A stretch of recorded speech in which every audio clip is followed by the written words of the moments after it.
yes breaking news చూస్తున్నాం ప్రతిష్టాత్మక high speed corridor junction భారీ బస్ టెర్మినల్ వస్తున్నటువంటి శంషాబాద్ మండలంలో దాదాపుగా 1000 కోట్ల రూపాయల భూ కుంభకోణం రికార్డుల్లో ప్రభుత్వ భూమిగా ఉన్నటువంటి 94 ఎకరాలను ఇప్పటికే ప్రైవేటు పార్టీకి కట్టబెట్టారు మరో 176 ఎకరాల అన్యాక్రాంతానికి కూడా ఫైల్ సిద్ధమైంది ప్రభుత్వానికి అత్యంత సన్నిహితుని అని చెప్పుకునే వ్యక్తి ఈ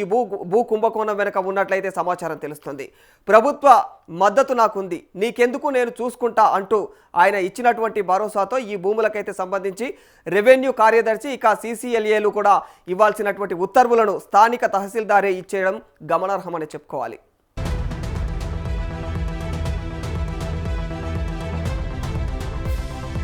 శంషాబాద్ మండలం పెద్దాషాపూర్ ఇప్పుడైతే పారిశ్రామికంగా అభివృద్ధి చెందుతున్నటువంటి ప్రాంతం 2023లో ఇక్కడ హెచ్ఎండిఏ భూములు అయితే వేలం వేసినప్పుడు గజం సుమారుగా 30,000 పలికింది మరి ఇక్కడ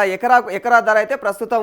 5 నుంచి 8 కోట్ల దాకా ఉంది మరి ఇప్పటికే ప్రైవేటు పార్టీలకు దారాదత్తం చేసినటువంటి 94 ఎకరాల ప్రభుత్వ భూమితో పాటు అన్యాక్రాంతం చేయడానికి సిద్ధంగా ఉన్నటువంటి 176 ఎకరాలను కూడా కలిపితే మొత్తంగా అయితే ఈ భూమి విలువ 1000 కోట్ల రూపాయలకు పైమాటే అని తెలుస్తోంది మరి పెద్దషాపూర్ పరిధిలో ఇక ఆర్డర్ పాస్ చేసిన 94.73 ఎకరాల భూమి సర్వే నెంబరు 172 నుంచి 180 వరకు కూడా దీని గతం నుంచి వివాదాలు ఉన్నాయి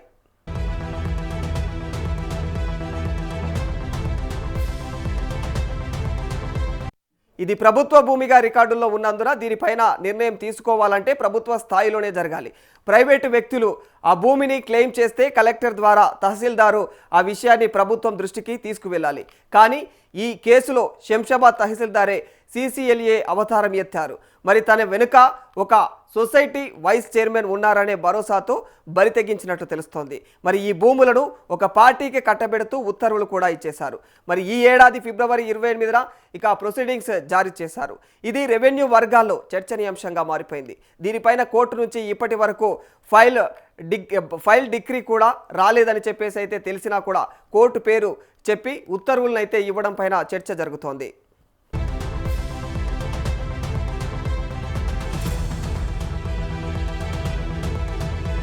సర్వే నెంబరు 626/1 పరిధిలో ఉన్నటువంటి భూముల విషయంలో క్రిమినల్ కేసులు ఉన్నాయని చెప్పేసి తెలిసిన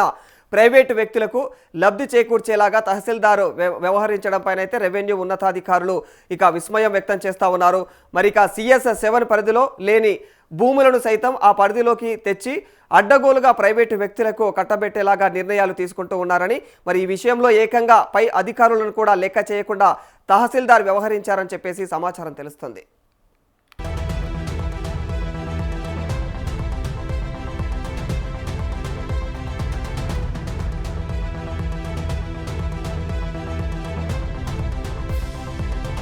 ప్రభుత్వానికి చెడ్డ పేరు వస్తుందని తెలిసిన తన వెనుక ఉన్నటువంటి వ్యక్తిని చూసుకొని ఆయన ఈ తెగింపు ప్రదర్శించారని చెప్పేసి కూడా రెవెన్యూ వర్గాలు చెబుతున్నాయి మరి ఈ వ్యవహారం పైన ఇప్పటికే ఏసీబీ కూడా దృష్టిని సారించినట్టు తెలుస్తా ఉంది మరి ఇప్పటికే తహసీల్దార్ను పిలిపించుకొని ఆయన ఇచ్చినటువంటి ఉత్తర్వులపైన కూపీ లాగుతున్నట్లుగా కూడా తెలుస్తోంది మరోవైపు ప్రభుత్వ అగ్రనేతలు కూడా ఈ కుంభకోణం పైన ఇక మరి దీని వెనుక ఉన్న వైస్ చైర్మన్ పైన కూడా తీవ్ర ఆగ్రహం వ్యక్తం చేసినట్టు సమాచారం